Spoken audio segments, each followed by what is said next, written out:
We're here, ladies and gentlemen.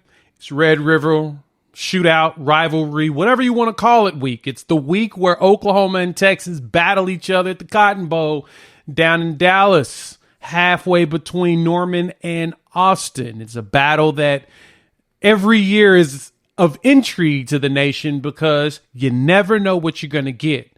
But this year is even more special. This is the first time since 2011 that both teams have shown up undefeated, both being 5-0. So, we've got to dive into the numbers.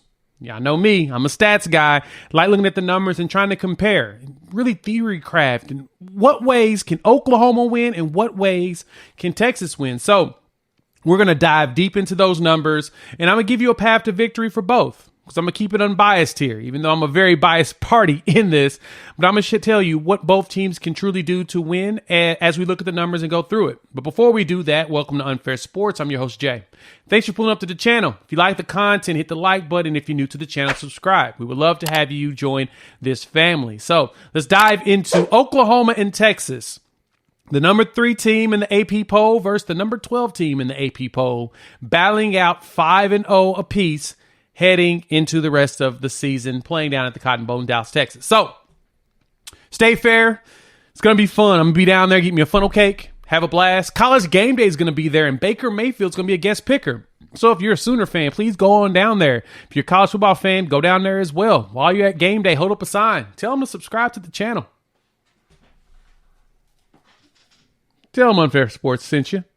That would be awesome. But let's jump into what each team can do to win. And so let me pull up the numbers. Let's look at the stats and go through that first.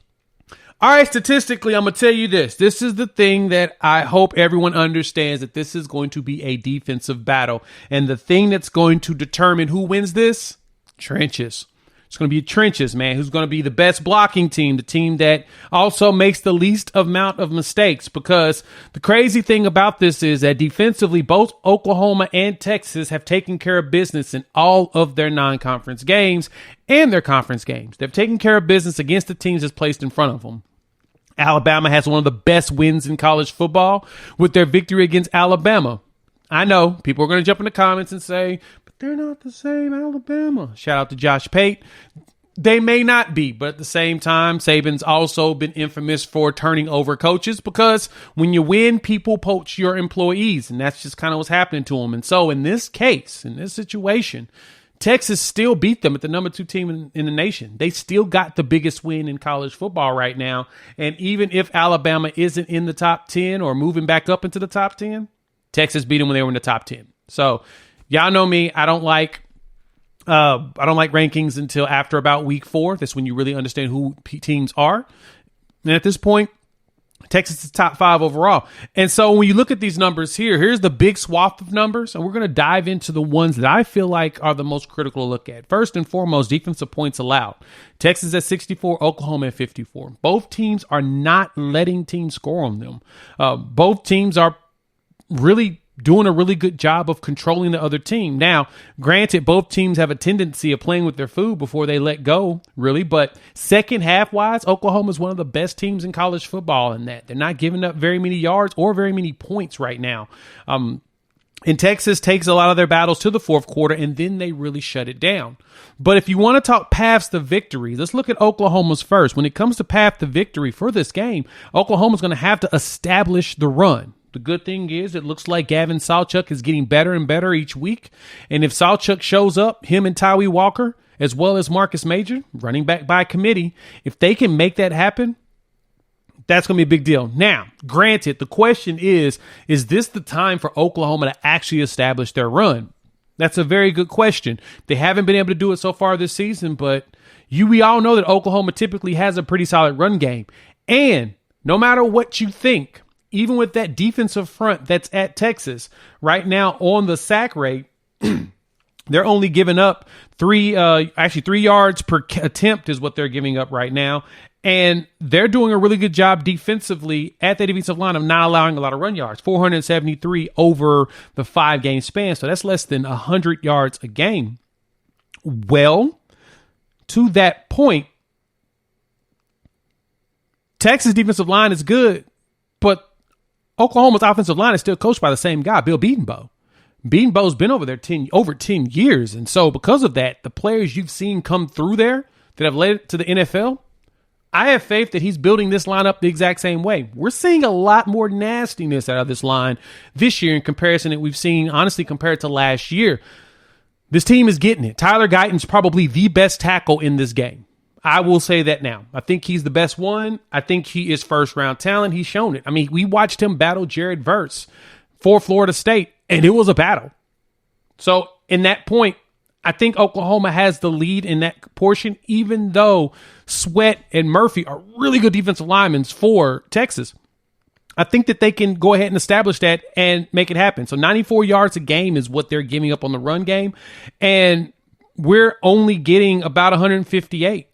I think the right RPOs and getting Gavin Sawchuk out there and getting him to hit that hole and hit in space and go, Texas may underestimate our ability to run. I think that's the one thing as well. I mean, Sweat is 360, so he's a big boy. At 360 pounds, he's big.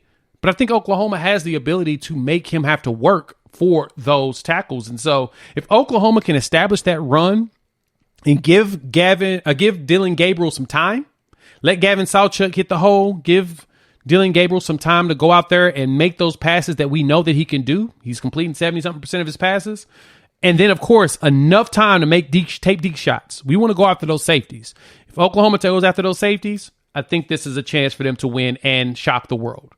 Let's look at Texas. So looking at the numbers here, the thing that jumped out to me for Texas the most, offensively, they're out there. 598 yards a game with 286 on the pass, 191 on the run. If Texas wanted to be successful, Oklahoma's only giving up 106 on average. They've got to score on the run game. Now, this is where things get tough for Texas. Oklahoma has not given up a rushing touchdown this season. To no one. Zero. Zip. Nada. And the one struggle that has been professed by a lot of people that watch the game and pay attention to it is Texas struggles getting when they're in the red zone. That's not when they perform at their best. And that's when Oklahoma plays their best. So for Texas, in order to win this game, is as they drive the field, they've got to close out in the red zone. Between 20 to 20, they'll probably be able to do things back and forth, but they've got to stop and they got to make sure that they score within that red zone when they get there.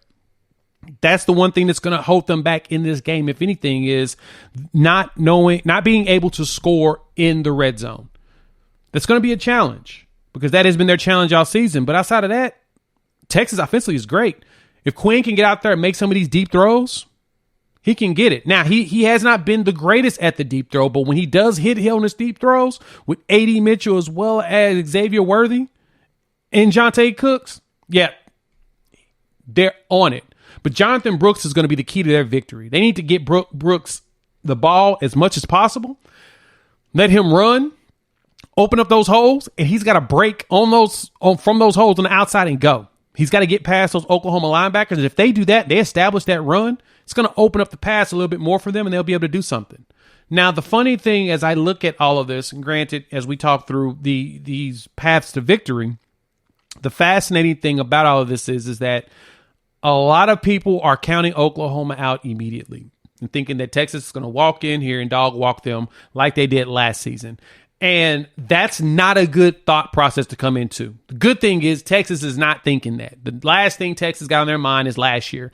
They're not looking at 49-0 and saying, oh, we're going to do that again. Sarkisian even said it. He's got his work cut out. All it takes is about a year for Brent Venables to get his defense installed properly, get the complexities going, and you see that on the field. You're going to see a lot of installments of blitzes because right now Oklahoma is the 10th team in the country in tackles for loss, averaging roughly 8.4 per game. That's going to be where that's the honeypot for Brent Venables in the defense. He likes tackles for loss, leads to longer downs. Longer downs means that you're going to have to pass it, and it makes it easier for the defense to prepare and cause havoc. As long as Oklahoma gets pressure, Quinn Ewers may have problems. As long as Texas gets pressure in, Dylan Gabriel will have problems as well. The one thing that they will need to do is they've got to get past the offensive line, and they've got to keep their hands up for Dylan. Dylan at 5'11" makes it tough to throw it past dudes at the heights that we know Texas have. So, contrary to popular belief, this game's going to be a battle. Plus, we all know you can't just predict what's going to happen here because it's OU Texas. It's Red River. It's always ridiculousness that happens in this game. But I'm here to say, looking at the numbers themselves, I think that this is going to be a fun one. And regardless of who wins, the way they get there is going to be by pure execution. That's it. Bottom line, mistakes that are made will cost in this game. That's the numbers. That's my thoughts when it comes to coming to this game. Hop in the comments, let your boy know. What do you think are the keys to victory on both sides? I know some Texas fans are going to come here and say 49. Oh, cool. Say that all you want. You've only got 24 hours left. Oklahoma fans, tell me what you guys think Oklahoma needs to do to win this game. How can we get there? We've been playing elite offensively and really good defensively this season. And if we keep that train going, it's going to be good. Texas, for you all, the offense just does what they need to do.